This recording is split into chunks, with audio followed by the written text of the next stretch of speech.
Ipinag-utos ng Cebu City Government ang mahigpit na pagpapatupad ng austerity measures at muling pagsasaayos ng prioridad ng mga proyekto bilang tugon sa banta ng pagtaas ng presyo ng krudo at gasolina dulot ng gulo sa Middle East. Sa isang panayam ng Bombo Radio Cebu, inihayag ni Cebu City Councilor Dave Tumulak, ang chairman ng Committee on Budget, na seryosong hamon ang idinulot ng global oil supply sa mga pangunahing bilihin at serbisyo, kaya't kailangan mag-belt tightening ang lokal na pamahalaan. Binabantayan din sa kasalukuyan ni Cebu City Mayor Nestor Archival at ni Councilor Tumulak ang first quarter budget ng lungsod na nagkakahalaga na mahigit 14.7 billion pesos dahil sa posibleng epekto sa inflation sa mga basic commodities. Bilang bahagi ng pagtitipid, nililimitahan ang paggamit ng mga sasakyan sa gobyerno kung saan isang unit lamang ang pahihintulutan para sa mga official trips, habang hinihikayat din ang mga paggamit ng electronic communication para sa tanggapan at pambawasan ang operational cost ng lungsod.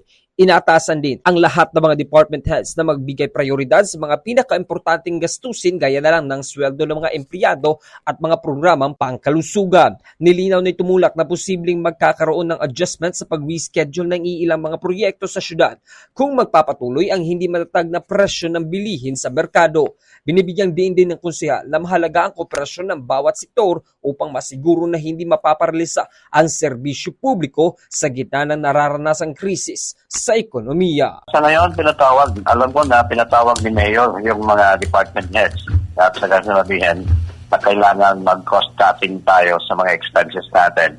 Lalong-lalo na yung ibang mga projects na hindi naman gaano importante sa ngayon. First quarter pa naman tayo. So kailangan mag-cost cutting tayo. May mga austerity measures na inilagay si Mayor. Ating napakinggan si House Speaker Bogie D. III. Mula rito sa lungsod at lalawigan ng Cebu, ako si Bombo Ken Apor. This is Bombo Radio Philippines, the #1 and most trusted source of news and information. Basta Radio. Bombo!